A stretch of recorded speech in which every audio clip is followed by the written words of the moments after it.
Good morning. मैं विकास कुमार सैनी मेरे YouTube channel में आप सभी बच्चों का स्वागत करता हूं। जैसा कि बच्चों आपको याद है, हमारी जो चैप्टर यहाँ पर एप्लीकेशन ऑफ डेरिवेटिव चल रहा था, अवकलज के अनुप्रयोग, जो हमने यहाँ पर आपको बताया था। आज इस चैप्टर का जो लास्ट हमारे पास में बच्चों, हमारा जो यहाँ पर एक्सरसाइज बचा हुआ है, आज हम उस एक्सरसाइज की यहाँ पे बात करने वाले हैं। तो इस एक्सरसाइज के अंदर हम बच्चों बात करते हैं, तो देखो हमारी जो लास्ट वाली एक्सरसाइज है जिसका नाम होता है विविध प्रश्नावली, यानी हमारी जो लास्ट वाली एक्सरसाइज है जिसको इंग्लिश में हम मिसलेनियस एक्सरसाइज के नाम से जानते हैं।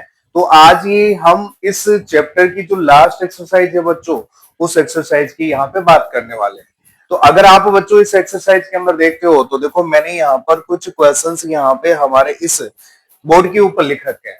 तो आज की इस क्लास के अंदर हम इन चारों क्वेश्चंस के बारे में डिस्कस करने वाले हैं। इनमें हमें क्या पूछा गया है, हम सभी को वन बाय वन यहाँ पर डिस्कस करने वाले हैं। अगर बच्चों आपको याद है तो हमारा ये जो चैप्टर अवकलज के अनुप्रयोग है, इस चैप्टर के अंदर मैंने आपको सबसे पहले राशियों में परिवर्तन की दर, जिसे rate of change of quantities के नाम से जाना जाता है, सबसे पहले उसके बारे में बताया था। फिर उसके बाद में मैंने इंक्रीजिंग डिक्रीजिंग फंक्शन, जिसे वर्धमान ह्रासमान फलन कहा जाता है, और जो इस चैप्टर का जो लास्ट टॉपिक था मैक्सिमा और मिनिमा, यानी आपका उच्चिष्ट और निम्निष्ट, इस चैप्टर का लास्ट टॉपिक था। तो इन तीनों टॉपिक के ऊपर मिलाकर हमारी ये जो लास्ट वाली एक्सरसाइज होती है, इसके अंदर इन सभी टॉपिक्स के रिवीजन के ऊपर डिपेंड करने वाले क्वेश्चन दिए जाते हैं। तो बच्चों जो मैंने यहाँ पर इस चैप्टर नंबर 6 में आपको पढ़ाया था, उन तीनों टॉपिकों की मैं यहाँ पर अब एक साथ बात करने वाला हूं। कहने का मतलब है यहाँ पर हम अब जो हमने एप्लीकेशन ऑफ डेरिवेटिव के अंदर पढ़ा था उसका रिवीजन करने वाले हैं। तो बच्चों गौर से देखिएगा, हम हमारे इस एक्सरसाइज का नंबर 1 क्वेश्चन हम यहाँ पे देखते हैं, और उसके अंदर देखो बच्चों क्या पूछता है, गौर से सुनिएगा मेरी बात। तो बच्चों यहाँ पर देखिए कि हमारे पास में कहता है कि सिद्ध कीजिए, आपको यहाँ पर एक एफ एक्स का मान दिया हुआ है, और वो जो आपका एफ एक्स है यहाँ पर, वो है log x अपॉन एक्स द्वारा प्रदत्त फलन x बराबर e पर एक उच्चतम है। यहाँ पे ये कहा गया है कि हमारे पास में जो एफ एक्स का मान है, यहाँ पर जो हमारे पास में एफ एक्स का मान है, वो एफ एक्स का मान किसी बिंदु x बराबर e के ऊपर उच्चतम है। तो आपको पता होना चाहिए कि अगर किसी भी फंक्शन की वैल्यू मैक्सिमम मिलती है, या किसी भी फलन का मान किसी बिंदु के ऊपर उच्चतम मिलता है, तो बच्चों उस फलन को कहा जाता है उच्चिष्ट फलन या मैक्सिमा फंक्शन कहा जाता है। तो हमें यहाँ पर इसको प्रूव करके दिखाना है, यानी ये कहता है कि इस बिंदु के ऊपर आपको बताना है कि ये हमारा जो एफ एक्स होता है ना, वो उच्चतम होता है, यानी इसका मान अधिकतम होना चाहिए। यहाँ पर अधिकतम होने का मतलब होता है एफ डबल डैश एक्स का मान होता है वो लेस देन आपको 0 मिलना चाहिए, यानी एफ डबल डैश एक्स का मान आपका ऋणात्मक होना चाहिए। तो चलो बच्चों स्टार्ट करते हैं। देखो इसके बारे में सबसे पहले तो देखो हम फंक्शन का मान लिख लेते हैं। चलो बच्चों स्टार्ट करते हैं। देखो आपका जो फर्स्ट वाला क्वेश्चन है उसके अंदर देखो हमारे पास में एफ एक्स का मान दे रखा है, F X is equal to log x upon X, log x upon X. अब हमारे पास में इस फंक्शन की अगर हम बात करते हैं तो बच्चों इस फंक्शन को मैक्सिमा करना है, उच्चिष्ट करना है, तो सबसे पहले तो हम इसका दोनों तरफ x के सापेक्ष अवकलन करते हैं। तो देखिएगा हम यहां पर लिख देते हैं दोनों तरफ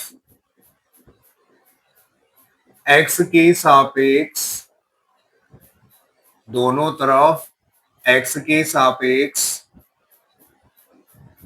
अवकलन करने पर, तो x के सापेक्ष अवकलन करते हैं तो देखो एफ एक्स का अवकलन बन जाएगा एफ डैश एक्स, और अगर हम यहां पर बात करते हैं तो देखो बच्चों ये बनता है u अपॉन वी, ये बनेगा u अपॉन वी।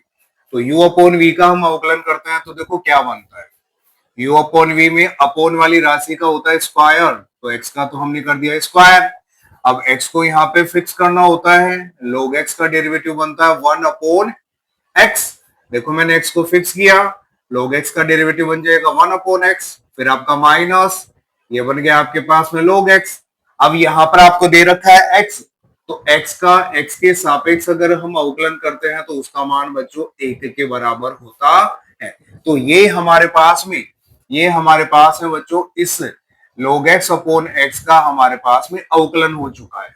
अगर हम इसको और आगे सोल्व करते हैं तो देखो ये बनता है F dash x is equal to, ये आपका x से x कट जाएगा तो यहाँ पे 1 माइनस log x अपॉन में बन जाएगा एक्स स्क्वायर।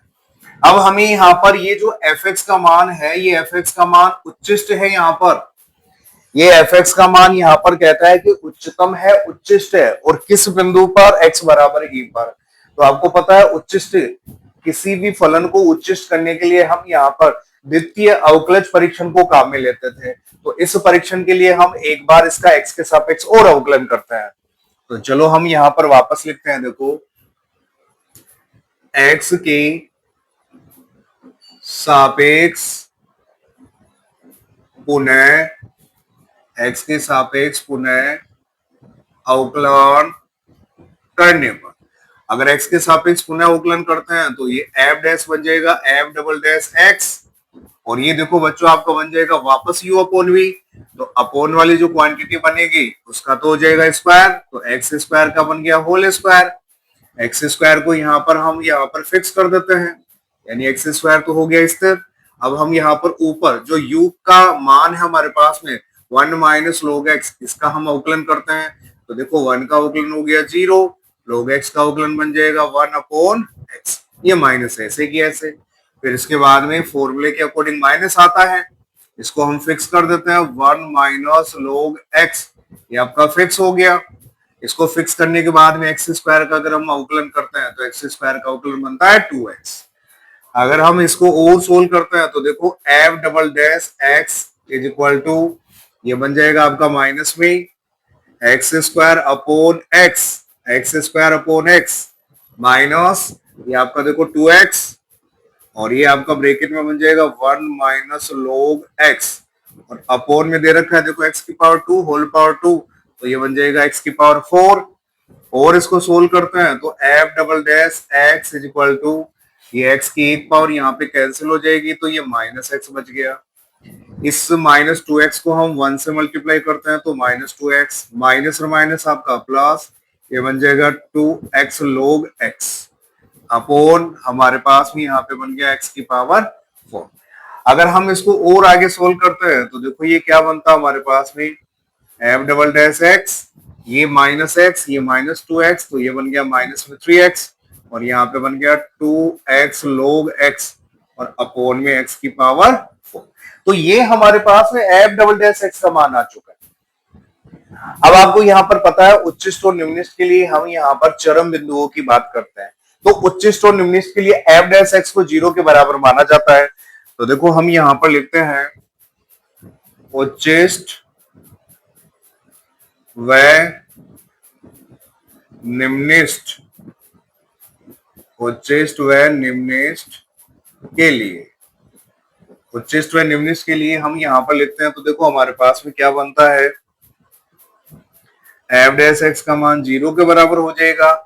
अगर f डैश x का मान 0 के बराबर हो जाता है तो देखो f डैश x का मान ये है, हम इसको 0 के बराबर करते हैं तो ये बनेगा 1 minus log x upon x square, ये हमारा इक्वल हो गया 0। इसको और सोल्व करते हैं तो देखो ये बनेगा 1 माइनस log x, और ये बन गया इक्वल टू में 0, एक्स स्क्वायर सीधा 0 में चला जाएगा, और सोल्व करेंगे तो ये बन गया log x is equal to. अब आपको बच्चों यहाँ पर याद होना चाहिए, अगर आपको याद है मेरी बातें तो आपको यहाँ पर देखो ये log फंक्शन दिया हुआ है, ये हमारा log फलन है, और log का आधार हम यहाँ पर अगर देखना चाहते हैं तो log का आधार यहाँ पर e बताया गया है। यानी हमारे पास में अगर हम इस फंक्शन की बात करते हैं तो यहाँ पर जो log का आधार है वो log का आधार e है। तो हर जगह देखो मैं एक बार log का आधार e प्रदर्शित करता हूं यहाँ पर, तो ये log का आधार e, यहाँ पर भी हमारे पास में log का आधार e है, ये log का आधार हम हर जगह यहाँ पर शो कर देते हैं। तो देखो मैंने यहाँ पर हर जगह log का आधार दिखा दिया, यहाँ पर log का आधार है और ये log का आधार है। अब हम यहाँ से देखो x का मान निकालते हैं, तो मेरी बात पर आप थोड़ा सा गौर करिएगा। अगर आपको किसी भी संख्या के अंदर कोई log दिया जाता है, यानी कहने का मतलब है कोई समीकरण है उसके अंदर किसी एक पक्ष के अंदर अगर log दिया जाता है, तो अगर वहां पर आप log को हटाना चाहते हो तो जो log का आधार होता है वो दूसरी वाली संख्या का आधार बन जाता है। यानी अगर आपके पास में कोई समीकरण दिया जाए, उस समीकरण की या तो लेफ्ट हैंड साइड में या राइट हैंड साइड में अगर log दिया जाता है, तो अगर आप log हटाना चाहते हो तो जो log का आधार होता है वो दूसरी साइड वाली संख्या का आधार बन जाता है, वो log वहां से हटा दिया जाता है। मेरा कहने का मतलब है यहां पर देखो log e base to x है, log e base to x ये बराबर 1 के है, तो अगर आप इधर का log हटाओगे तो ये log का आधार e डायरेक्ट यहां लग जाएगा। तो हमारा कहने का मतलब है ये आपके पास में मान आएगा a की पावर में +1, यानी ये log का आधार इधर वाली संख्या का आधार बन जाएगा, तो x का मान आ जाएगा e की पावर 1। तो x की power x is equal to e की पावर 1 का मतलब हो गया x का मान आपके यहाँ पर किसके बराबर मिल जाता है, e के बराबर मिल जाता है। अब आपको यहाँ पर पता है हमें दिए गए फलन को उच्चिष्ट करना है, उसका उच्चतम मान दिखाना है, तो हम यहाँ पर लिखते हैं द्वितीय द्वितीय द्वितीय अवकलज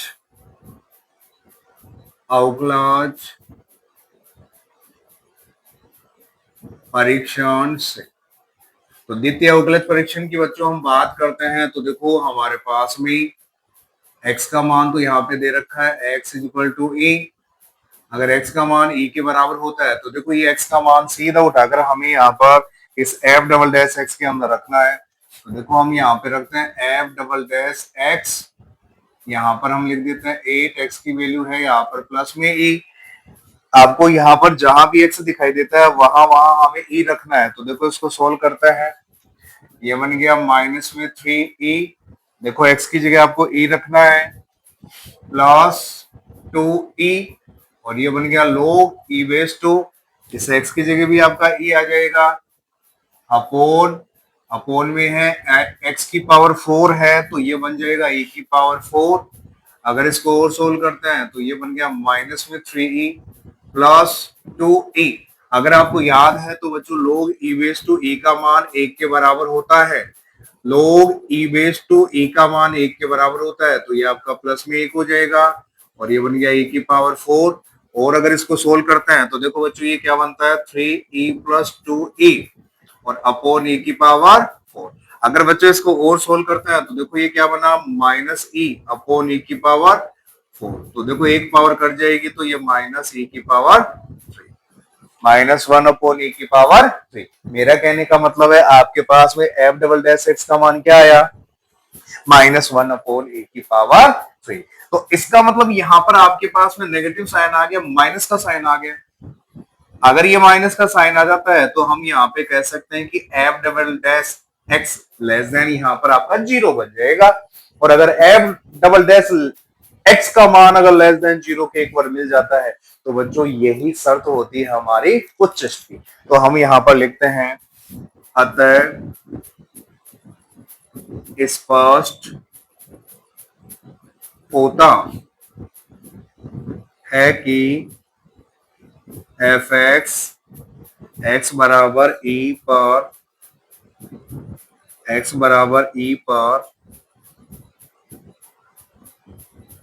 उच्चिष्ट होगा। x बराबर e पर बच्चों क्या होगा हमारा उच्चिष्ट होगा। यहाँ पर साफ साफ दे रखा है x बराबर e पे क्या दे रखा है उच्चिष्ट। तो हम लिखते हैं अतः स्पष्ट होता है कि fx x बराबर e पर उच्चिष्ट होगा तथा इसका मान भी उच्चतम, इसका मान भी बच्चों थोड़ा सा देखो ढंग से लिख देते हैं, इसका मान भी उच्चतम होगा। ये हमारे पास में इस फर्स्ट वाले क्वेश्चन का बिल्कुल कंप्लीट प्रूफ आपके सामने आ चुका है। तो यहाँ पे स्पष्ट हो गया कि x बराबर e पे हमारा फलन fx बराबर log x अपॉन x क्या होगा एक उच्चिष्ट फलन होगा। तो बच्चों आप इसको नोट कर सकते हो, फिर हम यहाँ पर आगे वाले क्वेश्चन की बात करते हैं। तो जल्दी से आप नोट करो। चलो बच्चों, अब हम आगे वाले क्वेश्चन की बात करते हैं और देखो उसमें क्या देता है, हम उसके बारे में बात करते हैं। तो जल्दी से हम इसको मिटा देते हैं और फिर हम यहाँ पर सेकंड नंबर वाले क्वेश्चन की बात यहाँ पर करते हैं। तो देखो, अगर सेकंड नंबर वाले क्वेश्चन की बच्चों आप यहाँ पर बात करते हो तो देखो हमें यहाँ पर एक समद्विबाहु त्रिभुज दे रखा है और उस समद्विबाहु त्रिभुज के अंदर यहाँ पर ये कहा गया है उसका आधार हमारे पास में b के बराबर है। उसका आधार तो हमारे पास में b के बराबर है और उस समद्विबाहु त्रिभुज की जो समान भुजाएं होती है उन भुजाओं में जो परिवर्तन की दर है, वो परिवर्तन की जो दर है हमारे पास में, वो है आपके पास में 3 सेंटीमीटर प्रति सेकंड। यानी समान भुजाओं में जो परिवर्तन बताया गया है वो परिवर्तन ये कहता है कि आपकी समान भुजाएं 3 सेंटीमीटर पर सेकंड की दर से घट रही है। यानी उनके अंदर हमें यहाँ पर कमी को प्रदर्शित किया गया है। तो उनके अंदर हमारे पास में जो कमी है वो है आपकी माइनस में 3 सेंटीमीटर प्रति सेकंड। फिर यहाँ पर ये कहता है कि दर से घट रही है तो उस समय जब त्रिभुज की समान भुजाएं आधार के बराबर होती है। यानी उस समय बात करता है जब त्रिभुज की जो समान भुजाएं होती है वो समान भुजाएं आधार के बराबर अगर हो तब उसका क्षेत्रफल कितनी तेजी से घट रहा है। यानी आपके जो समान भुजाएं होती है उन समान भुजाओं को आपको आधार के बराबर करना है, यानी b के बराबर करना है। तो जब उनका आधार b के बराबर हो जाता है उस समय कहता है कि इस समद्विबाहु त्रिभुज के क्षेत्रफल में जो कमी आती है उस कमी की दर को यहाँ पर ज्ञात करना है। तो चलो बच्चों स्टार्ट करते हैं। देखो, सबसे पहले तो हम यहाँ पर एक समद्विबाहु त्रिभुज का एक डायग्राम बना लेते हैं, फिर उसी के आधार पर सारी बात हम यहाँ पर करते हैं। तो देखो सेकंड नंबर वाला क्वेश्चन हमें देखो क्या कहता है। हम एक काम कर लेते हैं, देखो हम मने कहा माना, ये हमारे पास में एक समद्विबाहु त्रिभुज है। मान लेते हैं कि ये हमारे पास में एक समद्विबाहु त्रिभुज है। इसका नाम हम लिख देते हैं ए बी सी।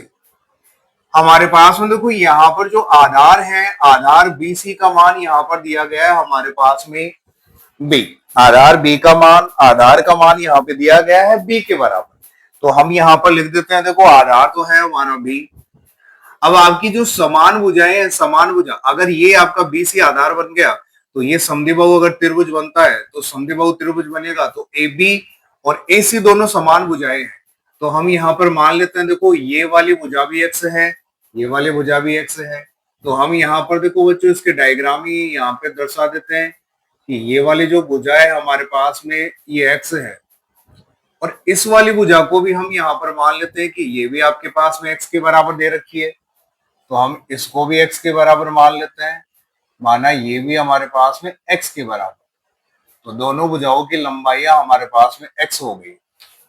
अब दोनों भुजाओं की लंबाइयां एक्स होने के बाद में यहाँ पर ये कहता है कि आपको इसके क्षेत्रफल में परिवर्तन की दर निकालनी है और वो जो क्षेत्रफल होता है वो जो परिवर्तन की दर है वो परिवर्तन की दर यहाँ पर क्षेत्रफल में कमी को प्रदर्शित करती है। यानी आपको क्षेत्रफल में परिवर्तन की दर निकालनी है। तो बच्चों सबसे पहले हम यहाँ पर इस समद्विबाहु त्रिभुज ए बी सी का क्षेत्रफल निकालेंगे। तो क्षेत्रफल निकालने के लिए आपको याद होना चाहिए त्रिभुज का क्षेत्रफल क्या होता है, 1/2 आधार गुणा ऊंचाई। तो आधार तो आपका बी सी बन जाएगा, लेकिन ऊंचाई अगर हम बात करते हैं तो यहाँ पे ऊंचाई की कोई जानकारी नहीं दी गई है। तो हम ऊंचाई यहाँ पर निकालते हैं। देखो हम एक काम करते हैं, ये जो सामने आपको ए शीर्ष दिखाई देता है इस ए शीर्ष से सामने वाली भुजा के ऊपर एक लंब डाल देते हैं। इस ए शीर्ष से बच्चों सामने वाली भुजा के ऊपर एक लंब डाल दिया और मान लो वो यहाँ पर इस डी बिंदु के ऊपर आके मिलता है। तो आपको पता है अगर बीसी की लंबाई हमारे पास में बी है तो डीबी की लंबाई कितनी हो जाएगी, डीबी की लंबाई हमारे पास में हो जाएगी b/2। टोटल आपकी b के बराबर है तो ये आपकी db या bd हो जाएगी b/2। तो ये हमारे पास में हो गई b/2। अगर मैं इसको 90 डिग्री का कोण अगर मान लूं और ये अगर मेरा थीटा कोण बन जाता है, न्यून कोण बन जाता है, तो यहाँ पर बच्चों ADB एक समकोण त्रिभुज है। इस समकोण त्रिभुज के अंदर हम पाइथागोरस प्रमेय लगा देते हैं। तो देखो मैं यहाँ पर लिखता हूं समकोण त्रिभुज समकोण त्रिभुज ए डी बी में, समकोण त्रिभुज ए डी बी में, गौर से सुनिएगा, यहां पर लिख देते बच्चों पाइथागोरस,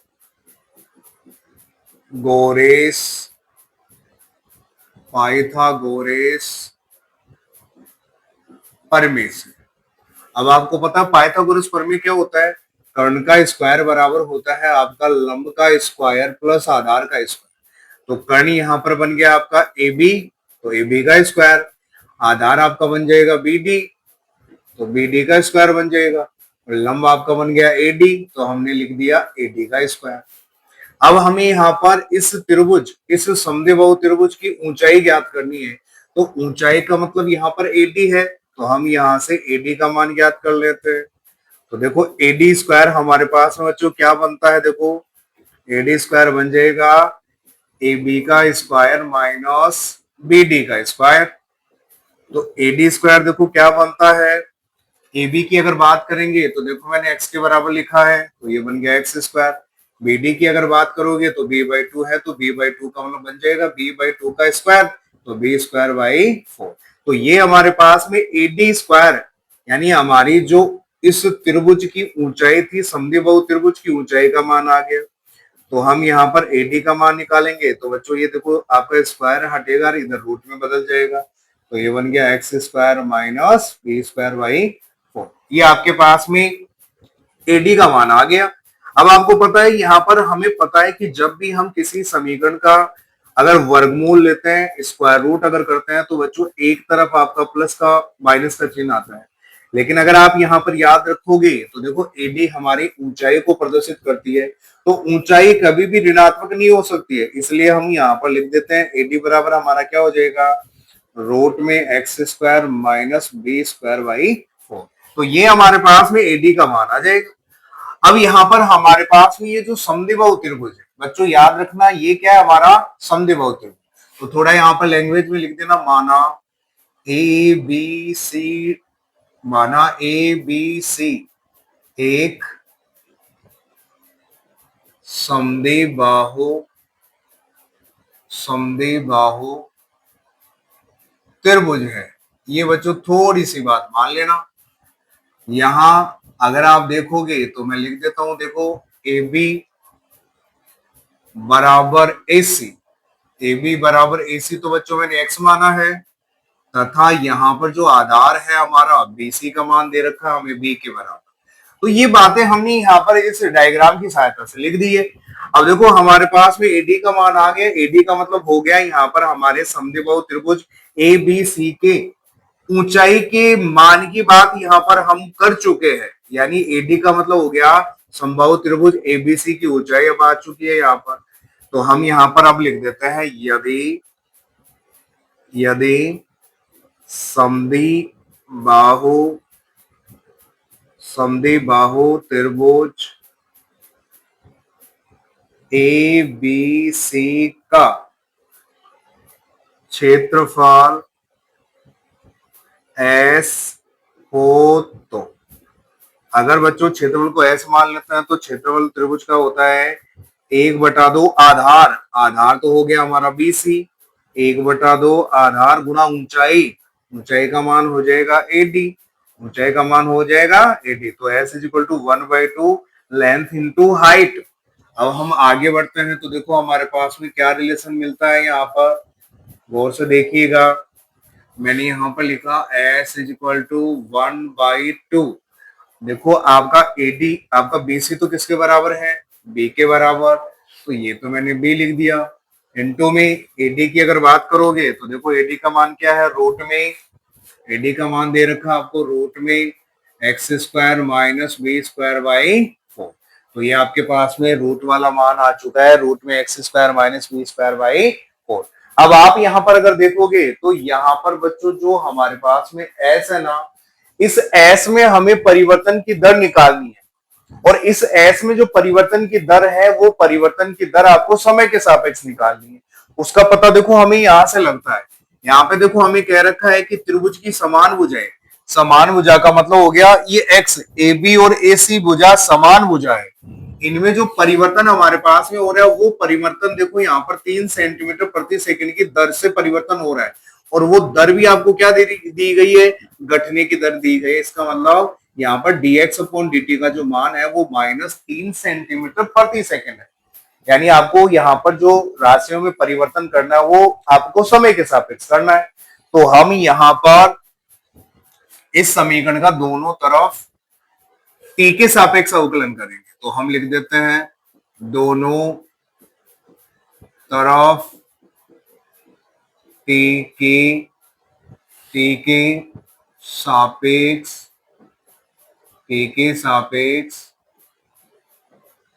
अवकलन करने पर हम t के सापेक्ष बच्चों अवकलन करते हैं तो देखो ये बनेगा ds upon dt is equal to देखो 1/2 इंटू बी, यानी b/2 तो आपका कांस्टेंट हो जाएगा। सबसे पहले हम इस रूट का अगर हम अवकलन करते हैं तो बनता है रूट का अवकलन 1/2 रूट में x² माइनस b² / 4। अब रूट के अंदर करते हैं तो देखो x² का अवकलन बनेगा हमारा 2x और x का t के सापेक्ष बन गया dx upon dt, minus b²/4 की बात करेंगे तो ये हमारे पास में कांस्टेंट अचर है, अचर के अवकलन का मान होता है 0।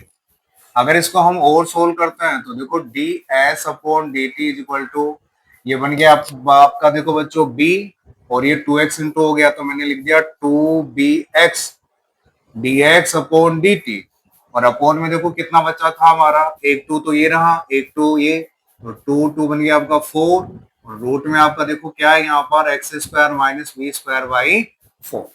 आगे हम इसको सोल्व और करते हैं तो देखो ds upon dt is equal to 2bx dx upon dt। अगर आप इसको सोल्व करते हो तो देखो गौर से सुनिएगा, इस रूट के अंदर हमारा एलसीएम आएगा 4, रूट के अंदर एलसीएम 4 तो ये 4 इस x से मल्टीप्लाई होगा तो 4x² और ये माइनस में आपका b²। ds अपॉन dt का मान देखो क्या बनता है 2bx dx अपॉन dt। देखो ये आपका 4 रूट के बाहर आएगा तो ये बनेगा 4 रूट में 4x² माइनस b²। ये आपका 4 रूट के अंदर है तो ये रूट के बाहर आ जाएगा तो ये आपका 2 बन जाएगा। अगर इसको हम और सोल्व करते हैं तो dx अपॉन dt ये 2 सीधा आपका यहाँ पे अंश में चला जाएगा, न्यूमिनेटर में चला जाएगा तो 2 और एक 2 ये तो 2 इंटू 2 बन जाएगा आपका 4, तो ये बन गया 4bx dx upon dt upon में आपका बन जाएगा 4 और ये रूट में है आपका बच्चों 4x² माइनस b²। इस 4 से ये 4 कट गया तो ये हो गया dx upon dt is equal to bx dx upon dt upon root में 4x² माइनस b²। तो ये आपके पास में ds अपॉन dt का मान आ चुका है। अब देखो हमारे पास में यहाँ पर कुछ रिलेशन दिया गया है, ये कहता है देखो त्रिभुज की जो समान भुजाएं हैं उनके अंदर जो परिवर्तन होता है वो परिवर्तन ऋणात्मक है, घटने का मतलब ऋणात्मक, मतलब dx अपॉन dt का मान तो आपको यहाँ पर -3 सेंटीमीटर प्रति सेकंड दे रखा है। फिर यहाँ पर ये कहता है कि आपको त्रिभुज के क्षेत्रफल में परिवर्तन उस समय निकालना है जब समान भुजाएं आधार के बराबर है। यानी आपकी देखो समान भुजाएं हो गई x, ये x आपकी समान भुजाएं, तो कहता है कि ये जो समान भुजाएं x है ये अगर आपका x b के बराबर अगर बन जाता है तो उस समय आपको क्षेत्रफल में परिवर्तन की दर निकालनी।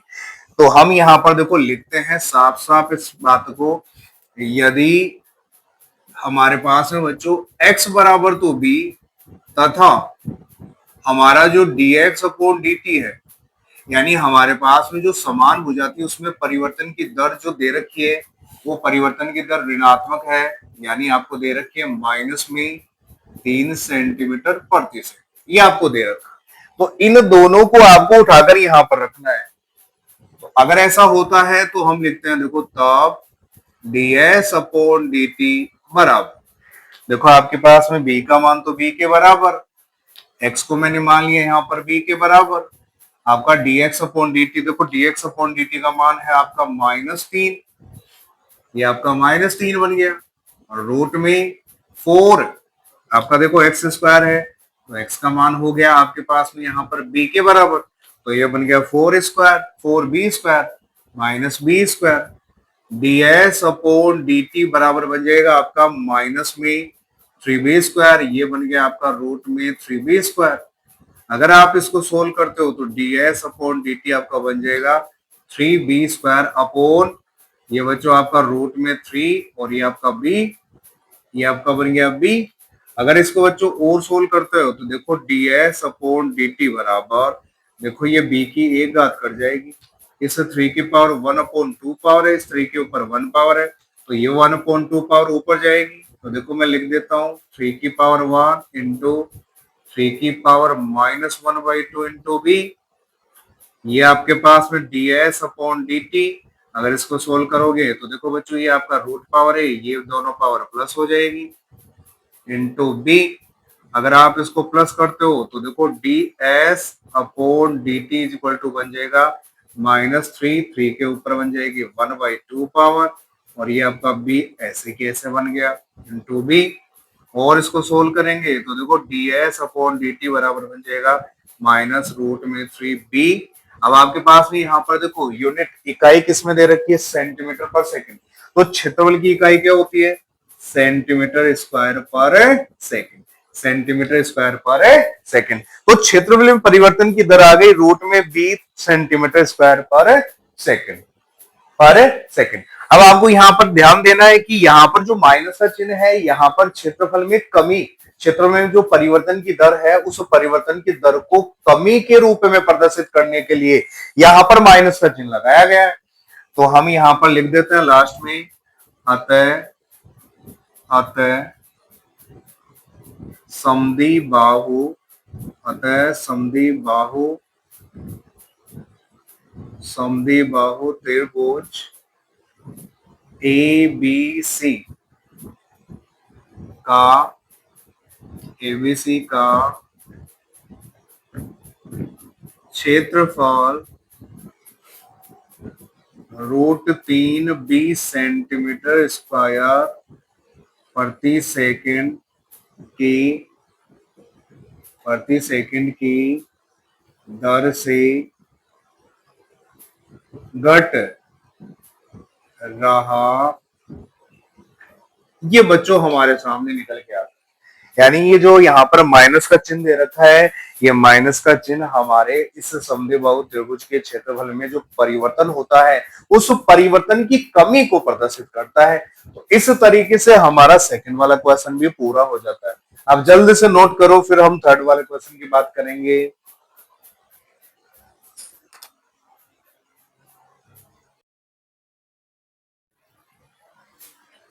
तो चलो बच्चों, अब हम यहाँ पर हमारे थर्ड वाले क्वेश्चन की हम बात करते हैं। देखो उसमें क्या कहता है, तो देखिए हमारे पास में जो थर्ड वाला क्वेश्चन यहाँ पे बच्चों दे रखा है उसके अंदर देखो हमारे पास में क्या है, हमारे पास में देखो एफ एक्स का मान दे रखा है 4 sin x minus 2x minus x cos x upon 2 plus cos x से प्रदत्त फलन f वर्धमान और ह्रासमान है। यानी कहने का मतलब ये है हमारे पास में एफ एक्स का मान दिया हुआ है, उस एफ एक्स के मान के आधार पे हमें यहाँ पर अंतराल ज्ञात करना है और उस अंतराल के बाद में हम यहाँ पर ये कंफर्म करने वाले हैं कि किस अंतराल में हमारा फलन एफ एक्स एक वर्धमान फलन होगा और किस अंतराल में एक ह्रासमान फलन होता है। तो चलो बच्चों हम स्टार्ट करते हैं। देखो सबसे पहले हमारे इस फंक्शन के मान को हम लिखते हैं। तो देखिए थर्ड वाले क्वेश्चन में हमें क्या कहता है यहाँ पर, तो देखो हमारे पास में एफ एक्स का मान यहाँ पर दे रखा है 4 sin x minus 2x x cos x, 4 sin x minus 2x x cos x और इसके अपोन में है हमारा 2 plus cos x, 2 plus cos x। अब हमें देखो यहाँ पर वर्धमान और ह्रासमान करने के लिए हमें यहाँ पर अंतराल की आवश्यकता पड़ती है, यानी हमें यहाँ पर x का मान ज्ञात करना पड़ेगा। तो x का मान ज्ञात करने के लिए सबसे पहले हम हमारे इस फलन का x के सापेक्ष अवकलन करते हैं। तो चलो बच्चों सबसे पहले हम इसका अवकलन करते हैं। देखो x के सापेक्ष, तो हम यहाँ पर लिख देते हैं दोनों तरफ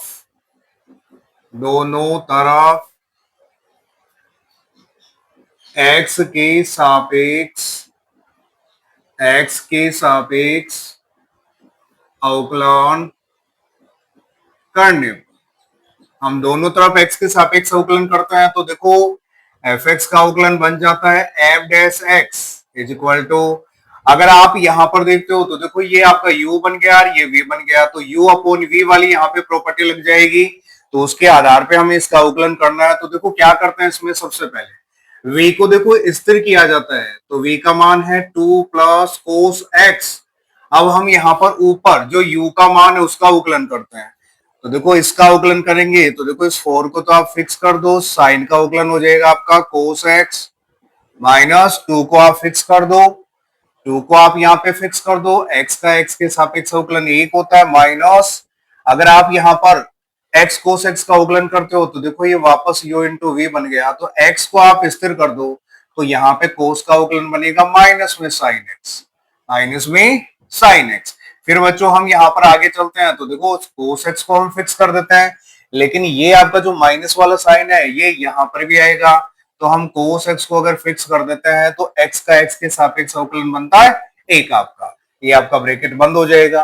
फिर इसके बाद में यहाँ पर अंश को स्थिर किया जाएगा, माइनस अंश का मान देखो आपका है 4 साइन x माइनस 2x, और ये है आपका x कोस x, तो ये तो हो गया आपका पूरा फिक्स। हम देखो इसका अवकलन करेंगे तो देखो यहां पर कर देते हैं इसका अवकलन, तो देखो बच्चों ये इंटू में आएगा, 2 का अवकलन हो जाएगा आपका 0, और यहाँ पे प्लस कोस एक्स है, कोस एक्स का अवकलन होता है माइनस में साइन एक्स, माइनस में साइन एक्स। अब अपोन के अंदर जो भी आपके पास में राशि होती है, क्वांटिटी होती है, उसका स्क्वायर करना पड़ता है, तो नीचे आपका 2 प्लस कोस एक्स, तो इसकी पावर बन जाएगी 2।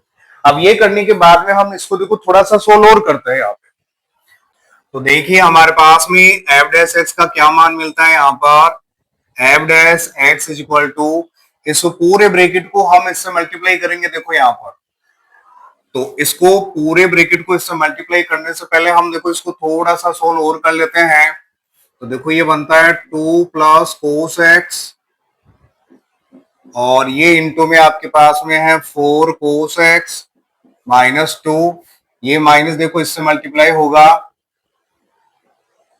तो ये माइनस और माइनस आपका प्लस बन जाएगा एक्स साइन एक्स, और ये आपका पहले से आपका माइनस में कोस एक्स है, यहाँ पे देखिए ये माइनस और माइनस आपका प्लस बन जाएगा, तो प्लस ये साइन एक्स बच्चों आपका आगे, और इसको हम एक बार ऐसे कैसे लिख देते हैं 4 साइन एक्स माइनस 2x और x कोस x, और अपोन के अंदर जो आपको मान दे रखा था वो एक बार हम वापस ऐसे कैसे लिख देते हैं।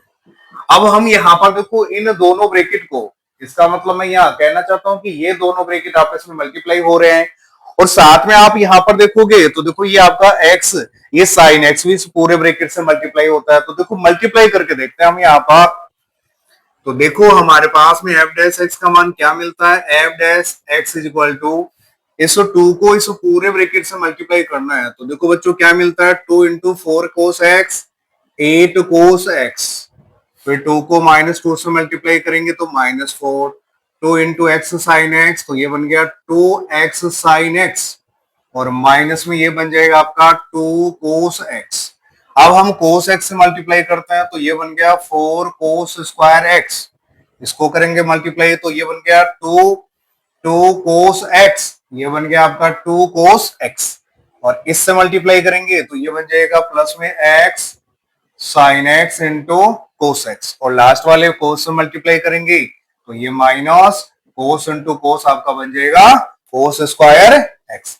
अब इस साइन एक्स को इस पूरे ब्रैकेट से मल्टीप्लाई करते हैं, तो देखो हम यहां करते हैं इसको, तो देखो साइन से मल्टीप्लाई होगा तो ये बन जाएगा 4 sine square x, 4 sine square x minus ये बन जाएगा 2x sine x, 2x sine x, और ये बन जाएगा आपके पास में minus x sign x into cos x, और अपोन वाला जो भी आपका मान था 2 प्लस कोस एक्स का होल स्क्वायर, हम इसको बिल्कुल ऐसे के ऐसे लिख देते हैं।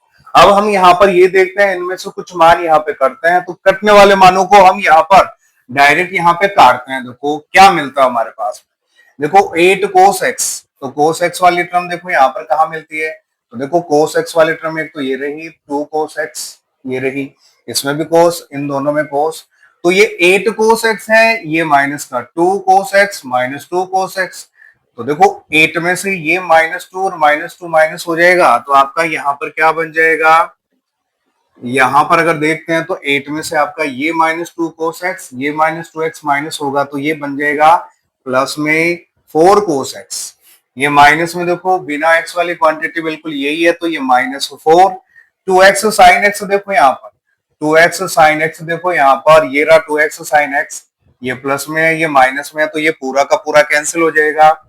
फिर यहाँ पर देखो 4 कोस स्क्वायर एक्स, तो देखो कोस स्क्वायर एक्स की टर्म बच्चों एक तो यहाँ पर ये रही, आप गौर से देखिए, अगर हम इसको नोटिस करते हैं तो बच्चों 4 कोस स्क्वायर की टर्म देखो एक तो ये रही, और आप यहां पर नोटिस करते हो तो देखो एक कोस स्क्वायर की टर्म ये रही, तो बच्चों इस 4 कोस स्क्वायर में से एक कोस स्क्वायर को माइनस करोगे तो ये आपका क्या बन जाएगा, आपका ये आपका प्लस में बन जाएगा 3 कोस स्क्वायर एक्स। फिर आगे हम इसके ऊपर चलते हैं, तो देखो ये यहाँ पे प्लस हो चुका था, x sine x into cos x, तो x sine x into cos x, तो ये आपका पूरा का पूरा कैंसिल हो जाएगा, और यहां से आपके पास में क्या बच रहा है, यहां से बच्चों बचेगा 4 sine x 4 sine square X, तो हमारे पास में ये बचता है यहाँ पर, और अपोन वाला मान देखो क्या था 2 कोस एक्स की होल पावर 2। अब आगे इसको देखो थोड़ा सा सोल्व और करते हैं, तो F dash x is equal to 4 cos X minus 4 plus 3 cos square X, इस कोसाइन स्क्वायर को आप कोस में तोड़ दो, तो इस साइन स्क्वायर की जगह हम लिख देंगे 1 माइनस कोस स्क्वायर एक्स, और अपोन में आपका मान यहां पर दे रखा था 2 प्लस कोस एक्स की होल पावर। अब आगे इसको और सोल्व करते हैं, तो देखो बच्चों क्या मिलता है हमारे पास में, F dash x is equal to 4 cos X minus 4 plus 3 cos square X, तो देखो ये इससे मल्टीप्लाई होगा, तो ये बन गया आपका 4 माइनस 4 कोस स्क्वायर एक्स। अगर आगे की कैलकुलेशन देखते हो तो देखो ये -4 है, ये +4 है, तो ये तो हो जाएगा आपका कैंसिल, और अपोन में था 2 कोस एक्स की होल पावर 2।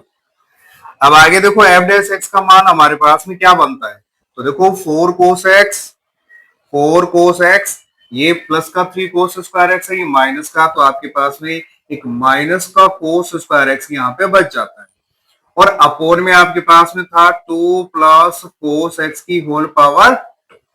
अगर हम इसको आगे और सोल्व करते हैं तो देखो ये क्या बनता है, F dash x is equal to, आप यहां से कोस एक्स को कॉमन ले लो, तो ये बन गया 4 माइनस कोस एक्स, और अपोन में आपका बन जाएगा 2 प्लस कोस एक्स की होल पावर 2।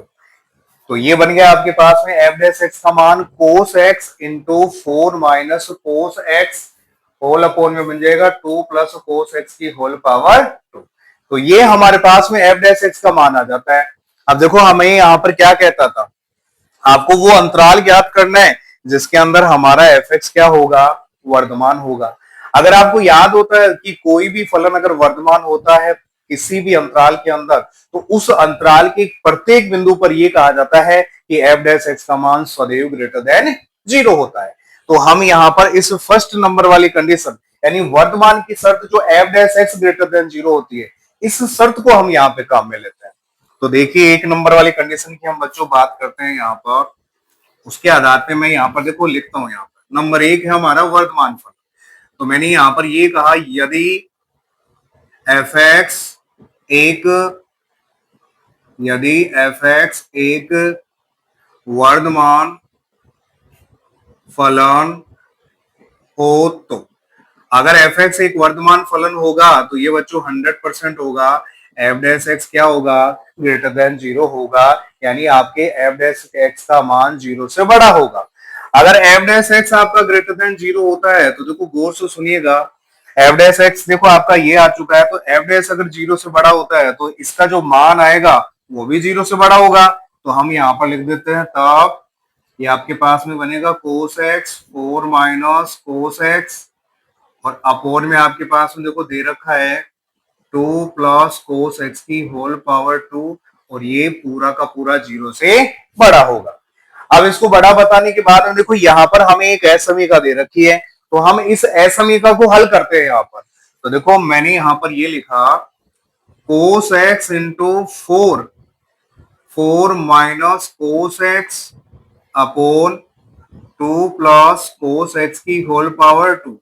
मैंने इसको मल्टीप्लाई किया 2 प्लस कोस एक्स की होल पावर 2 ग्रेटर देन, इसको भी मैंने इसी से मल्टीप्लाई कर दिया, तो 0 इंटू 2 प्लस कोस एक्स की होल पावर 2। तो आपको पता है यहां से ये पूरा कैंसिल हो जाएगा, और यहाँ पर 0 से ये होल स्क्वायर की क्वांटिटी अगर मल्टीप्लाई होगी तो वहां पे 0 आ जाएगा। तो देखो हमारे पास में कंडीशन क्या बनती है, cos x 4 minus cos x greater than, ये आपके पास में 0 मिल जाता है। अब आपको पता है यहां पर अगर आप देखोगे तो कोस एक्स 0 से यहाँ पे बढ़ा लिया जाएगा, और 4 माइनस कोस एक्स भी 0 से बढ़ा लिया जाएगा। तो देखो गौर से देखिएगा, मैंने यहाँ पर लिखा कि यदि कोस एक्स ग्रेटर देन 0, अगर कोस एक्स का मान 0 से बड़ा होता है तो बच्चों 100% आपका 4 माइनस कोस एक्स भी 0 से बड़ा होगा। अगर कोस एक्स ग्रेटर देन 0 से बड़ा होता है, कोस एक्स ग्रेटर देन 0 होता है, तो 4 माइनस कोस एक्स भी ग्रेटर देन 0 होगा। तो अगर ये 0 होता है तो बच्चों आपको याद होना चाहिए, इसको अगर मैं सोल्व करूंगा तो ये बनता है 4 ग्रेटर देन कोस एक्स। यानी हमारे पास में जो कोस एक्स का मान आएगा ना, वो कोस एक्स का मान सदैव हमारा यहाँ पर 4 से लेस देन होगा। यानी कोस एक्स का मान अगर आप देखते हो तो कोस एक्स का उच्चतम मान आपका +1 होता है और निम्नतम मान आपका -1 होता है। तो यहाँ पर देखो हमारे पास में क्या दे रखा है, यहाँ पर हमारे पास में 4 दे रखा है, तो 101% यहाँ पे कंफर्म हो जाता है कि बच्चों कोस एक्स का मान इस 4 से बिल्कुल छोटा ही होने वाला है, क्योंकि 4 101 बहुत बड़ा मान होता है। इसका मतलब कोस एक्स इस 4 से क्या होगा, लेस देन, और 4 कोस से ग्रेटर देन होगा। अब यहाँ पर कहता है कि यदि कोस एक्स ग्रेटर देन 0, अगर कोस एक्स का मान 0 से बड़ा होता है तो यहाँ पर बच्चों ये सोचने की बात है कोस हमारा कौन कौन से चतुर्थांशों के अंदर, इसके आधार पे हमें ये चेक करना है कि कोस एक्स का मान कौन कौन से चतुर्थांशों में प्लस होता है। अगर आप यहाँ पर ये देखते हो तो कोस का मान बेटा एक तो प्रथम चतुर्थांश के अंदर 0 से बड़ा होता है यानी धनात्मक होता है, और एक चौथे चतुर्थांश में भी कोस एक्स का मान सदैव धनात्मक होता है। तो इस शर्त से ये स्पष्ट होता है कि यदि कोस एक्स ग्रेटर देन 0, हम देखो यहां पर लिखते हैं यदि कोस एक्स ग्रेटर देन 0, अगर कोस एक्स का मान 0 से यहां पर बड़ा मिलता है तब हम यहां पर लिख सकते हैं बच्चों एक्स के लिए कंडीशन क्या बनेगी, एक्स का मान 0 से तो बड़ा होगा लेकिन π/2 से छोटा होगा। तथा दूसरी शर्त हमें क्या मिल सकती है, दूसरी शर्त हमें यहाँ पर ये मिल सकती है कि हमारा ये एक्स का मान है 0 से तो बड़ा होगा लेकिन π/2 से छोटा, इसका मतलब ये प्रथम चतुर्थांश हो गया। और चौथे चतुर्थांश के लिए लिखा जाता है 3/2 less than x less than 2π। तो ये आपका पहले वाला चतुर्थांश हो गया, ये चौथे में। कोस आपका पहले और चौथे चतुर्थांश में धनात्मक होता है, बाकी सभी चतुर्थांशों में ऋणात्मक होता है। तो इस पहले और चौथे चतुर्थांश के अंदर कोस एक्स का मान आपका सदैव 0 से बड़ा होगा। तो अगर हम यहाँ पर कहें कि यदि कोस एक्स ग्रेटर देन 0 तब 0 less than x less than π/2, दूसरा बन जाएगा 3π/2 less than x less than 2π। इसलिए हम लिखेंगे इसलिए अंतराल ये बच्चों आपका बन गया 0 से π/2, और ये अंतराल क्या बन जाएगा बच्चों, ये बन जाएगा आपका 3π/2 से 2π। इन दोनों का अगर हम यहाँ पर यूनियन ले लेते हैं, इन दोनों का बच्चों अगर हम यहाँ पर यूनियन ले लेते हैं तो इन दोनों के यूनियन के अंदर सदैव हमारा एफ क्या होगा, वर्धमान होगा। तो हम यहाँ पर लिख देते हैं इसलिए अंतराल 0 से π/2 यूनियन 3π/2 2π में एफ सदैव वर्धमान फलन होगा। ये कंडीशन बच्चों हमारे सामने निकल के आती है, तो आप इस कंडीशन को नोट करो। फिर हम यहाँ पर देखो दूसरी कंडीशन क्या कहता है, हासमान। तो उस हासमान के लिए भी हम यहाँ पे अंतराल निकालेंगे इस f' x के मान के आधार पर। हम इस एफ डैश एक्स के मान के आधार पर यहाँ पर हास मान का कंडीशन निकालेंगे। तो बच्चों जल्दी से इसको आप नोट करिएगा। तो चलो बच्चों, अब हम यहाँ पर देखो इस दूसरे वाली कंडीशन की हम बात और करेंगे कि हमारा यहाँ पर फलन एफ एक्स किस अंतराल के अंदर हासमान होता है। तो देखो हम थोड़ा सा बच्चों यहाँ पर थोड़ा सा देखो इसको हटा देते हैं, हमें इस एफ डैश एक्स के मान की जरूरत पड़ेगी। तो देखो हम यहां से इसको हटा देते हैं थोड़ा सा, और जो आपकी ये सेकंड वाली कंडीशन है जिसके अंदर हमें हमारे फलन एफ एक्स को हासमान करना है, यानी आपको फंक्शन जो है उसको डिक्रीजिंग दिखाना है, उसके लिए हमें यहाँ पर एफ डैश एक्स के मान की जरूरत पड़ेगी। तो हम यहाँ पर एफ डैश एक्स के मान को यहाँ पर रख लेते हैं और उसके आधार पर हम यहाँ पर एफ एक्स को हम यहाँ पर एक हासमान फलन दिखाने की कोशिश करेंगे। तो देखो बच्चों, अब हमारे पास में हासमान की कंडीशन के लिए आपको पता है कि अगर कोई भी फलन किसी भी अंतराल के अंदर अगर हासमान फलन डिक्रीजिंग फंक्शन होता है तो उसके लिए कहा जाता है कि एफ डैश एक्स क्या होगा, लेस देन 0 होगा, यानी एफ डैश एक्स का मान उस अंतराल के अंदर ऋणात्मक आएगा। तो हम यहाँ पर इसी शर्त के आधार पर कंडीशन बनाते हैं। यहाँ पर देखो, तो देखो सेकंड नंबर वाली जो कंडीशन थी उसमें देखो हमारे पास में क्या है, मैंने यहां पर लिखा कि यदि एफ एक्स एक हास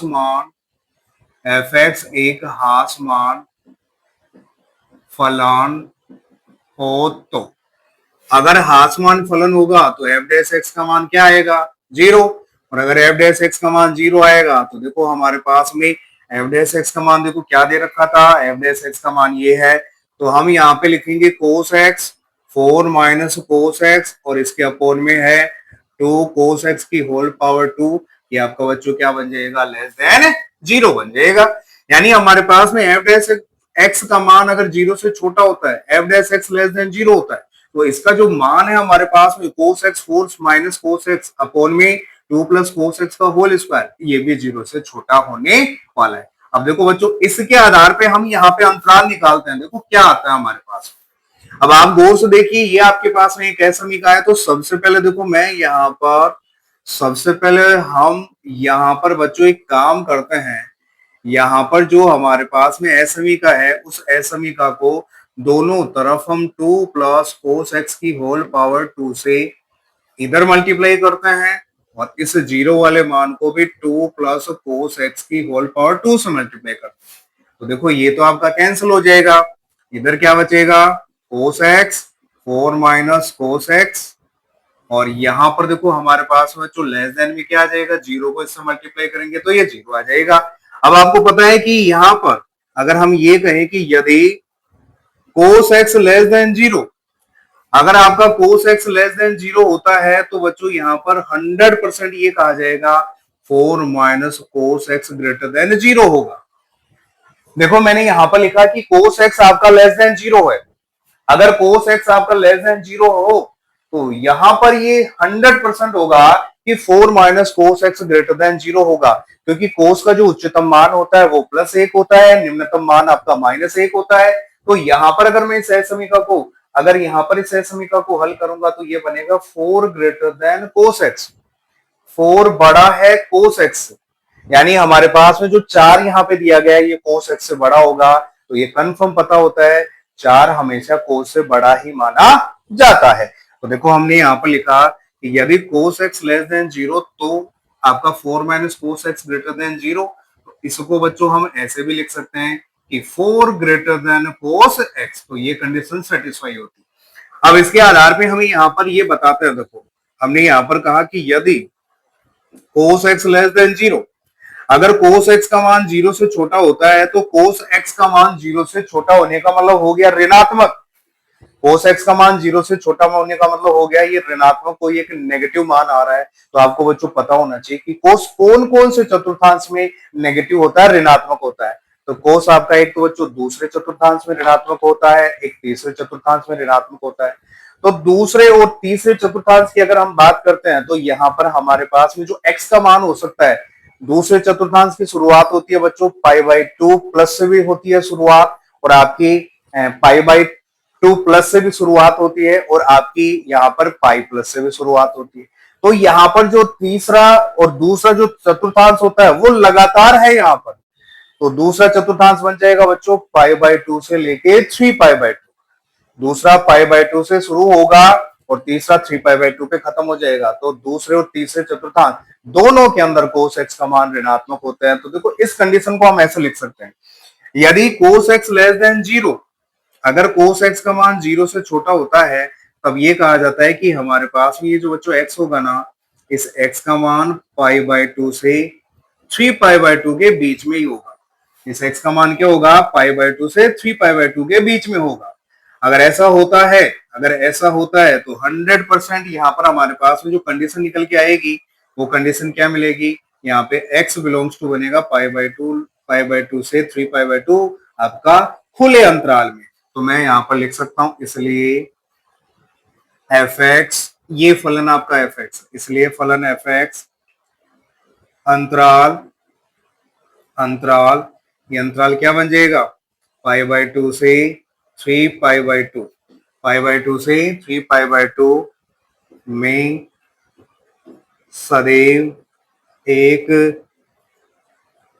हासमान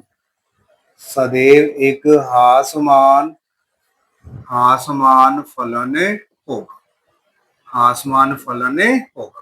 तो इस तरीके से बच्चों हम यहाँ पर इस fx के लिए यहाँ पर अंतराल जो निकालते हैं वर्धमान और हासमान का, तो हमारा वर्धमान के लिए अंतराल क्या बन जाएगा, 0 से π/2 यूनियन 3π/2 से 2π। इस अंतराल में हमारा fx वर्धमान फलन होगा और यहाँ पर दूसरा अंतराल π/2 से 3π/2 होता है। इस अंतराल के अंदर हमारा फलन fx क्या होगा, एक हासमान फलन होगा। तो इस तरीके से बच्चों ये 3rd नंबर वाला क्वेश्चन हमारा पूरा होता है। आप जल्दी से इसको बच्चों नोट करो। फिर हम यहाँ पर बच्चों नंबर 4 वाले क्वेश्चन की बात करेंगे। आप फटाफट नोट कीजिएगा, फिर 4th वाले के अंदर देखते हैं, देखो उसमें क्या पूछता है। तो जल्दी से आप नोट करो बेटा।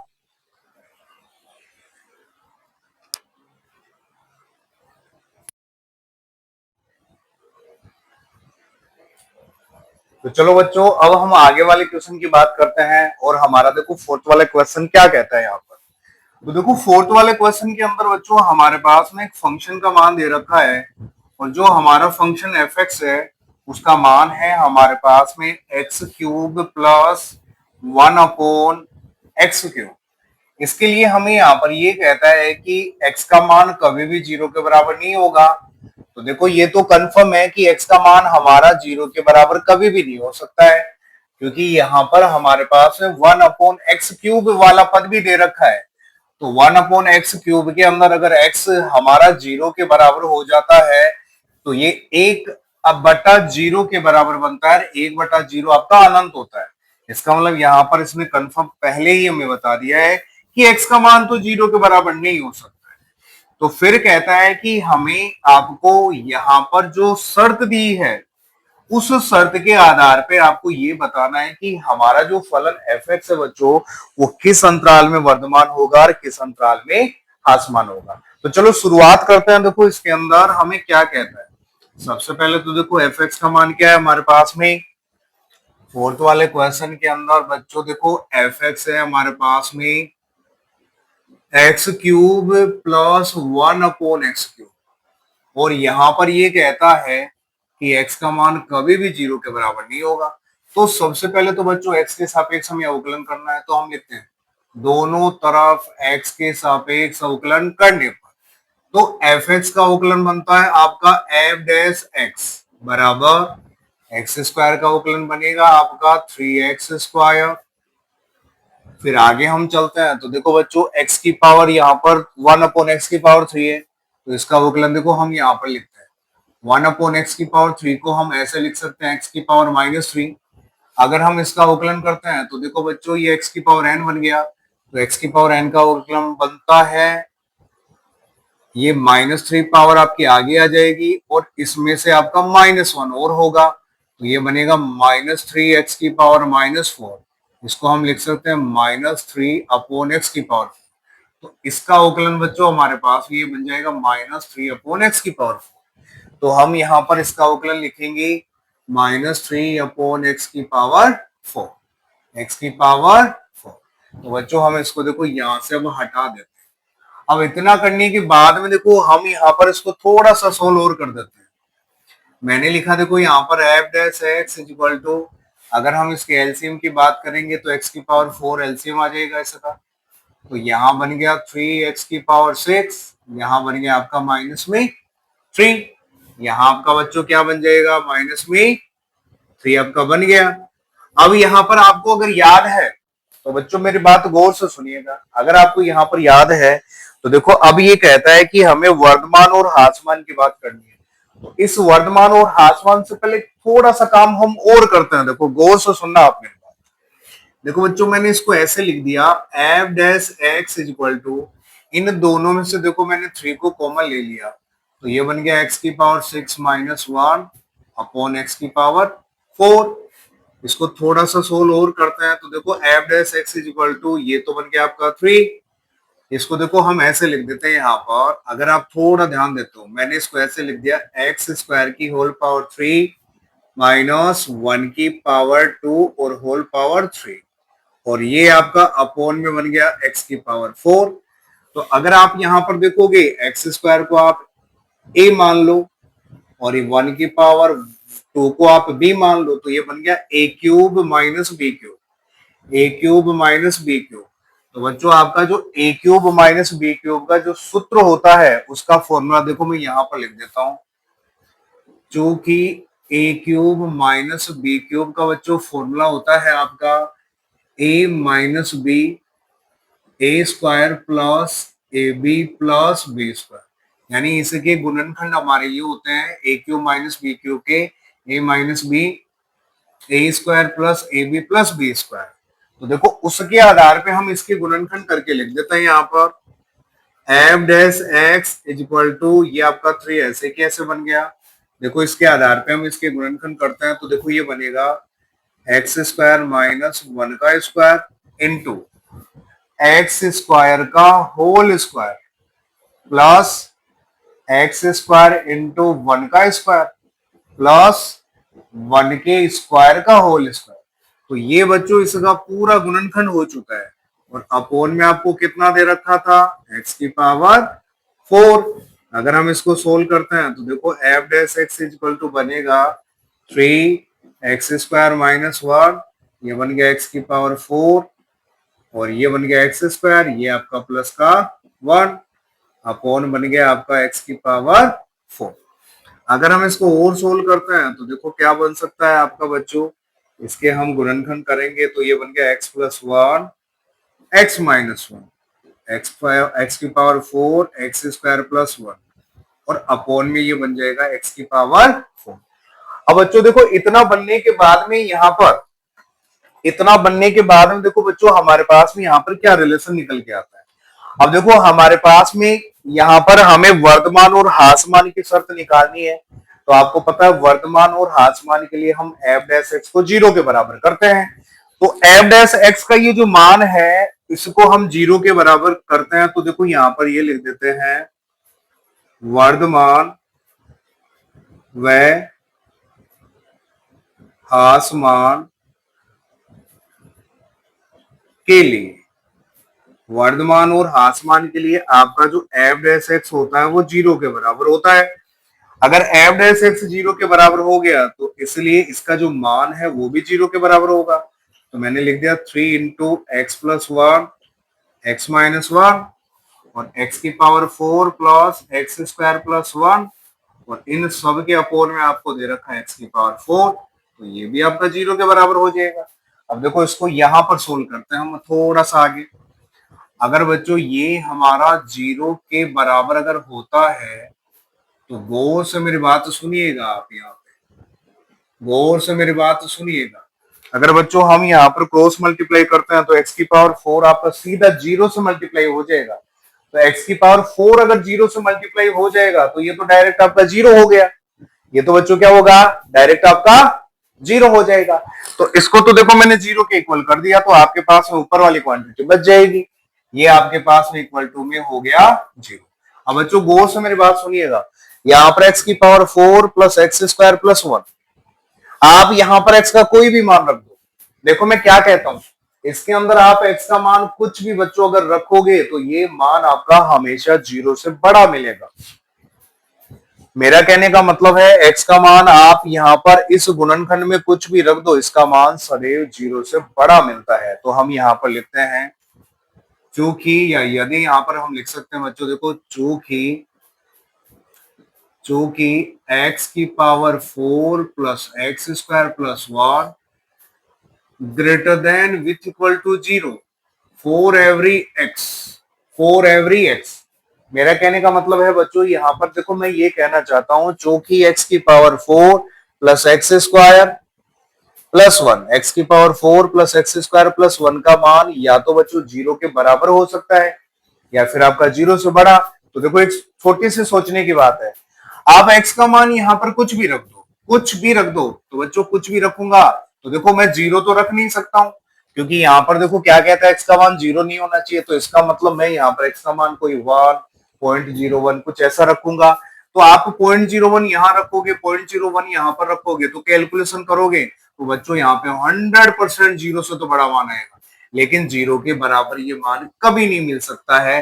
तो मैं यहाँ पर इस कंडीशन को बच्चों ये लिख देता हूं कि एक्स स्क्वायर प्लस एक्स की पावर 4 प्लस 1, एक्स की power 4 plus x square plus 1, ये बच्चों आपका देखो हमेशा क्या होगा, ये हमेशा आपका बच्चों क्या होगा, 0 से बड़ा होगा।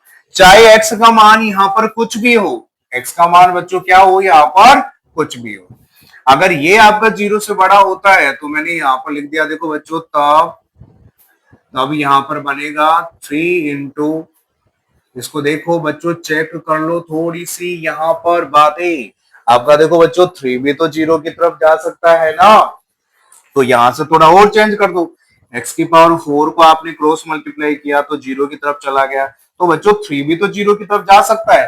तो आप इसे 3 को भी यहां से हटा दो। तो मैंने बच्चों यहां से 3 को हटा दिया, तो देखो मैंने लिखा चूंकि एक्स की power 4 plus x square plus 1 greater then 0, तो तब मेरे पास में देखो क्या कंडीशन मिलेगी यहाँ पर, एक्स प्लस 1 और x minus 1 great x plus 1 x minus 1 is equal to 0। तो बच्चों यहां से देखो x का मान क्या मिला, इससे तो -1 मिल गया और इससे क्या मिल जाएगा आपका प्लस का 1। तो ये आपके पास में बच्चों यहां पर हमारे क्रांतिक बिंदु निकल के आ चुके हैं, यानी x बराबर -1 और x बराबर +1 से हमारे यहाँ पर क्रांतिक बिंदु है। तो इन क्रांतिक बिंदुओं से हम वास्तविक संख्या रेखा को असंयुक्त अंतरालों में विभाजित करते हैं। तो बच्चों हम यहाँ पर लिखते हैं देखो क्रांतिक बिंदु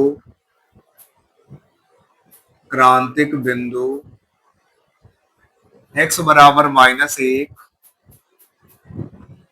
तथा +1 वास्तविक संख्या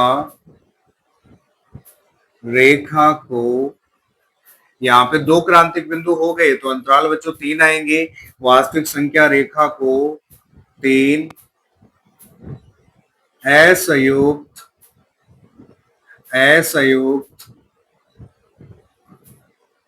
अंतरालों में विभाजित करते हैं। तो बच्चों देखो यहाँ पर हमारे पास में जो वास्तविक संख्या रेखा है हम उसकी बात यहाँ पे करते हैं। देखो तो वास्तविक संख्या रेखा बच्चों यहाँ पे ये मान लो ये माइनस अनंत है, ये आपका प्लस अनंत है, ये आपका बच्चों प्लस में अनंत हो गया। तो देखो बिंदु क्रांतिक बिंदु क्या है, ये माइनस में 1 और ये हो गया आपका प्लस में 1। तो आपके पास में देखो बच्चों अंतराल क्या क्या मिलेंगे, देखो पहले वाला अंतराल मिल गया माइनस अनंत से -1, दूसरे वाला अंतराल मिल गया -1 से +1, तीसरे वाला अंतराल क्या मिल जाएगा 1 से अनंत। तो ये बच्चों हमारे पास में 3 अंतराल मिल चुके हैं। अब इन तीनों अंतरालों के अंदर देखो हमारे पास में जो f' का मान आया था, देखो f' का मान ये रहा, इस f' के मान का पता लगाएंगे कि इसका चिन्ह प्लस आता है या माइनस आता है। अगर f' का मान किसी भी अंतराल में अगर आपका 0 से बड़ा मिल जाता है, कहने का मतलब धनात्मक मिल जाता है f' का चिन्ह, तो हमारा फलन उस अंतराल में वर्धमान होता है। और अगर एफ डैश एक्स का चिन्ह उस अंतराल में हमारे पास में ऋणात्मक अगर मिल जाता है, यानी 0 से अगर एफ डैश एक्स से छोटा मिल जाता है, तो कहा जाता है हमारा फलन उस अंतराल में एक हासमान फलन होगा। तो चलो बच्चों, सबसे पहले हम इस अंतराल की बात करते हैं। देखो नंबर 1 हम लिख देते हैं अंतराल माइनस अनंत से -1 में। तो चलो बच्चों चेक करते हैं। तो इस अंतराल में आप कोई भी बिंदु उठा लो। देखो यदि x बराबर माइनस अनंत से -1 के बीच में मैंने -2 उठा लिया, तब इस बिंदु को उठाकर बच्चों सीधा एफ डैश एक्स इसमें आप रख दो या इसमें रख दो, कहीं भी रख दो। तो मैं यहां रख देता हूं। देखो तो देखो हमारे पास में एफ डैश एक्स का मान क्या आता है, हमने लिखा 8x इक्वल टू -2। तो यहाँ पर रखो बच्चों। देखो ये तो बन गया आपका 3, x की जगह आपको रखना है -2 पावर 6 -1 अपोन x की पावर है बच्चों यहाँ पर -2 की पावर है 4। अगर हम इसको सोल्व करते हैं तो देखो बच्चों क्या मिलता है 3। अब देखो -2 को आपको 6 बार गुणा करना है। तो आपको पता है कि अगर हम माइनस के ऊपर 6 पावर लगा देते हैं, माइनस की पावर अगर 6 होती है तो वो आपका प्लस में मान आता है। और अगर 2 की पावर 6 होगा तो बच्चों आपको पता है 2 की पावर 3 का मतलब कितना होता है, 2 की पावर 3 का मतलब 8 होता है। तो 8 को 8 से मल्टीप्लाई करेंगे तो 64 आएगा। तो इसका मान तो आ गया हमारे पास में प्लस में 64, ये आपका माइनस में 1 और ये -2 की पावर आपका 4 है। 2 की पावर 4 का मतलब होता है 16। अगर आप बच्चों इसको सोल्व करोगे तो देखो यहाँ पे बन गया 3 इंटू 63, तो ये 9 और ये बन गया 36 18, तो ये बन गया आपका 16। देखो यहाँ पे ऊपर बना बच्चों 63, 63 को आप 3 से गुणा करोगे, 3 3 9 36 18, तो 189/16। यानी आपके पास में बच्चों यहाँ पर अगर आप देखोगे तो ये एक धनात्मक राशि है, यानी एफ डैश एक्स का मान 0 से बड़ा मिल गया। तो हम यहाँ पर लिख देते हैं which implies f dash x बच्चों क्या होगा ग्रेटर देन 0। और अगर ग्रेटर देन 0 होता है तो इस अंतराल में वर्तमान फलन होगा। तो हम लिख देते हैं इसलिए एफ एक्स अंतराल माइनस अनंत से -1 में वर्धमान होगा। ये कंडीशन निकल के सामने आ गई। अब जो दूसरे वाले अंतराल की हम बात कर लेते हैं, तो दूसरे वाला अंतराल आपका -1 से, आपका दूसरा वाला अंतराल देखो बच्चों क्या दे रखा है, अंतराल -1 से 1 में। इस अंतराल के अंदर बच्चों हम बात करते हैं तो देखो हम लिख देते हैं यदि इसके बीच में बच्चों आप x का मान कुछ भी ले लो। तो देखो बच्चों यहाँ पर थोड़ी सी कम जगह है, तो देखो हम थोड़ी सी जगह की बात कर लेते हैं। एक बार आप इसको नोट कर लो, फिर हम यहाँ पे बताते हैं इसको। तो बच्चों फटाफट आप इसको नोट करो, फिर आगे हम यहाँ पे सोल्व करेंगे इसको।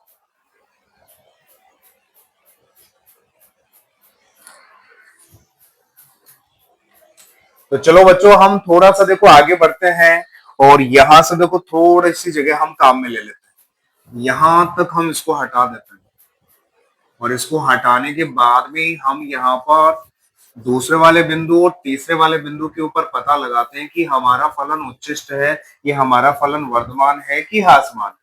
तो चलो बच्चों गौर से आप सुनिएगा। तो इस अंतराल की हम बात करते हैं, देखो यहां बात कर लेते हैं। तो नंबर 2 लगाते हैं हम, यहां पर लिखते हैं अंतराल -1 से +1 में।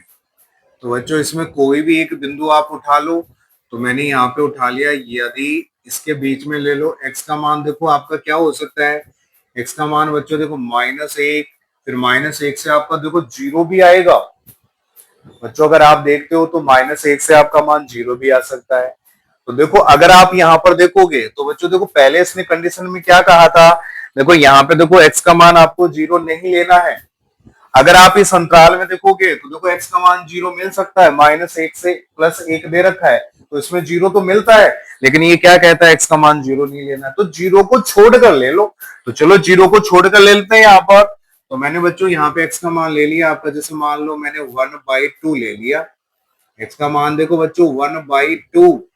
अब इस 1/2 के ऊपर हम इस बच्चों f डैश x के चिन्ह का पता लगाते हैं। तो देखो क्या मिलता है, एफ डैश एक्स हमने लिख दिया यहाँ पर 8, एक्स इक्वल टू -1/2। ये बच्चों प्लस का लिया है तो प्लस रख देना।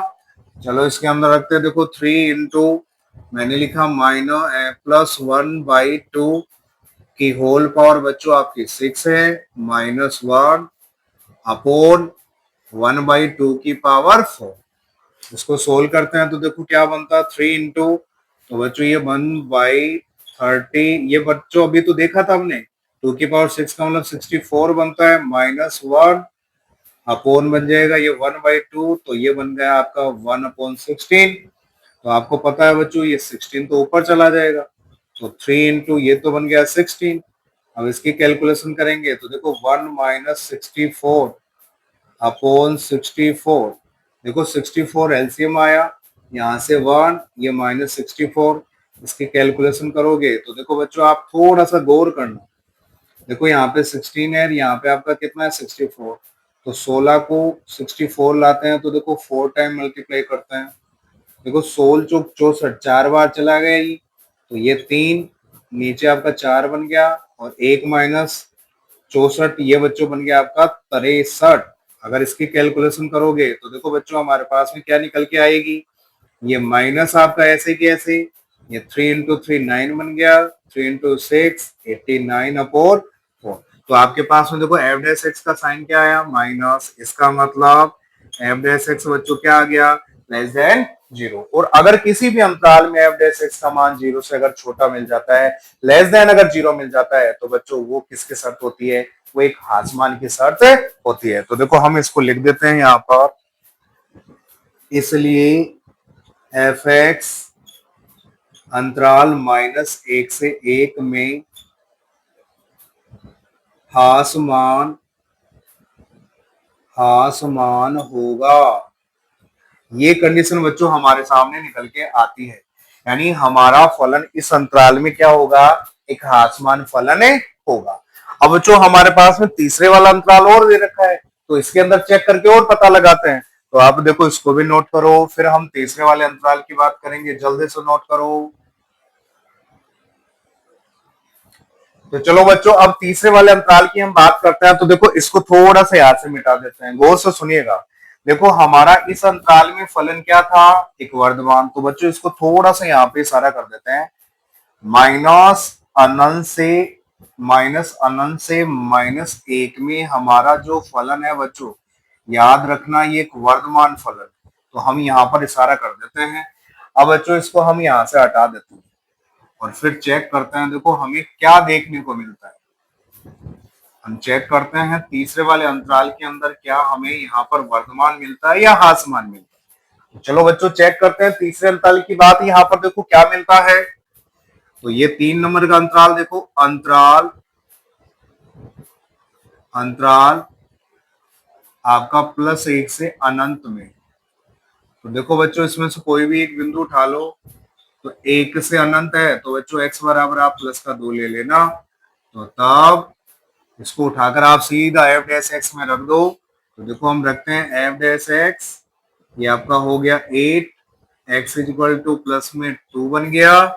और यहाँ पे बच्चों देखो यहाँ पे रखना है आपको ये 3 ऐसे के ऐसे, तो 2 की पावर 6 - 1 अपॉन 2 की पावर 4। इसकी कैलकुलेशन बच्चों यहाँ पर करते हैं, देखो 2 की पावर 4 है इनकी, तो 3, 2 की पावर 6 का मतलब बच्चों 64 - 1 अपॉन ये बन गया आपका 16, 2 की पावर 4 का मतलब 16। अगर इसकी कैलकुलेशन करेंगे तो बच्चों ये 3, ये बन गया आपका 63, और ये बन गया आपका 16। मल्टीप्लाई करेंगे तो 89/16, 89/16।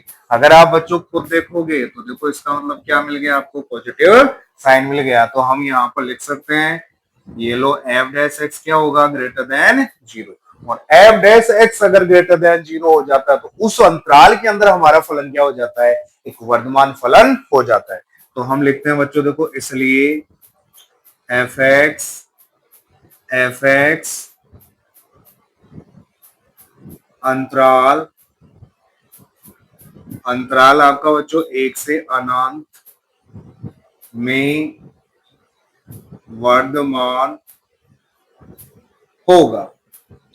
इस अंतराल में बच्चों हमारा फलन क्या होगा, वर्धमान होगा। अब हमारे तीनों अंतरालों में स्थिति निकलने के बाद में बच्चों आप चेक करो, जिन अंतरालों के अंदर हमारा फलन वर्धमान आया उनको एक साथ यूनियन में लेके लिखना है। तो बच्चों देखो, हमारे इस अंतराल में क्या आया था, वर्धमान फलन, और इस अंतराल में भी क्या आया है, वर्धमान। तो दोनों का यूनियन लेके लिखना है। तो हम यहां पर लिख देते हैं, अतः स्पष्ट होता है कि f(x) अंतराल माइनस अनंत से -1 यूनियन 1 से अनंत में वर्धमान होगा। क्या होगा बच्चों, एक वर्धमान फलन होगा। तो इस तरीके से बच्चों ये फोर्थ वाला जो क्वेश्चन हमें यहाँ पे दे रखा है, इसका ये कंप्लीट सॉल्यूशन आपके सामने आ चुका है। तो इस तरीके से बच्चों हम यहाँ पर इस फोर्थ वाले क्वेश्चन को भी सोल्व कर लेते हैं। अब ये क्वेश्चन सोल्व करने के बाद में बच्चों मैं आपको लास्ट में एक ही बात कहता हूँ, यहाँ पर जो भी मैंने आपको क्वेश्चंस बताए हैं बच्चों, इनको जरूर आप सोल्व करके देखना। और आने वाली जो मेरी क्लास होगी उस यूट्यूब क्लास के अंदर मैं इस विविध प्रश्नावली नंबर 6 के 1 से लेके 4 तक के क्वेश्चन तो हमारे हो गए हैं, 4 से आगे मैं 5, 6, 7, 8, 9 तक के क्वेश्चन की यहाँ पे बात करने वाला हूँ। तो उन क्वेश्चंस के सॉल्यूशन को देखने के लिए बच्चों आप हमारे यूट्यूब चैनल से लगातार जुड़े रहिए, ताकि आपको उनका सॉल्यूशन भी यहाँ पे बिल्कुल एक साधारण सी भाषा में देखने को मिले। तब तक मेरे और मेरे यूट्यूब चैनल की तरफ से आप सभी बच्चों को ढेर सारी शुभकामनाएं।